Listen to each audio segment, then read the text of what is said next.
আসসালামু আলাইকুম। নির্যাতিত মোটর শ্রমিক সমগ্র বাংলাদেশ চৌদ্দগ্রাম মিয়াবাজার শাখা থেকে শ্রম বিষয়ক সম্পাদক আমি আবু তাহের বলছি। আমি শ্রম দেওয়ার জন্য চলে আসি। আজ আমাদের অফিসের পাশে এই মিয়ার বাজার ইউটার্নের পাশে রজনী হোটেলের সামনে একটা গাড়ি অ্যাক্সিডেন্ট হয়েছে। এখানে আমাদের এই যে প্রচার সম্পাদক মুজাম্মেল ভাই উপস্থিত আছে, আমাদের সাংগঠনিক সম্পাদক নূর আলম ভাই উপস্থিত আছে। আমরা তিনজনও উপস্থিত হয়ে গেছি।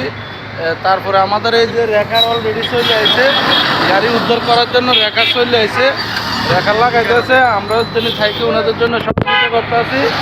এই যে হাইওয়ে পুলিশ অলরেডি আমাদের পাশে আছে, হাইওয়ে পুলিশের গাড়ি দেখছেন আমাদের পাশে আছে।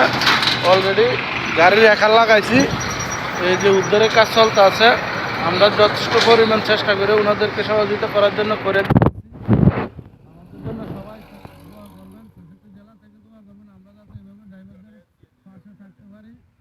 আর গাড়িটা মূলত দুর্ঘটনা হওয়ার কারণ হলো ইউটার্নিং এদিক দিয়ে সিএনজিগুলো রঙে আইসা ঘুরে দিচ্ছে, ড্রাইভারে কন্ট্রোল করতে পারে নাই।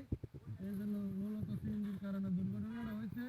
হাইওয়ে রোড থেকে সিএনজি কমাইতে হইব, না কমাইলে তো দুর্ঘটনা কমানো সম্ভব না।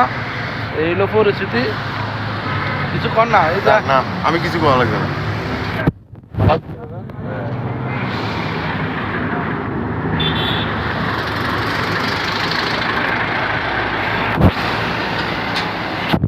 সব করে লেখেন কানে দিতেন না উদাহরণ দিতে গাড়ি